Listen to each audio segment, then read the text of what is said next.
You ask Tiger to solve. This deals with linear equations with one unknown. The final result is x equals -9. Let's solve it step by step.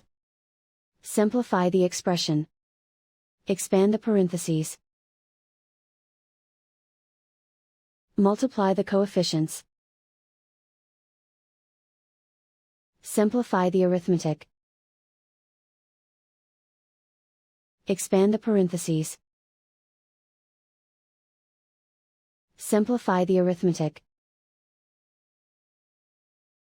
Group all x terms on the left side of the equation. Subtract 3x from both sides.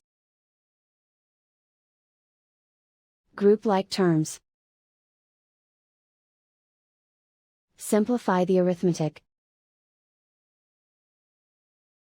Group like terms. Simplify the arithmetic. Group all constants on the right side of the equation. Subtract 12 from both sides. Simplify the arithmetic.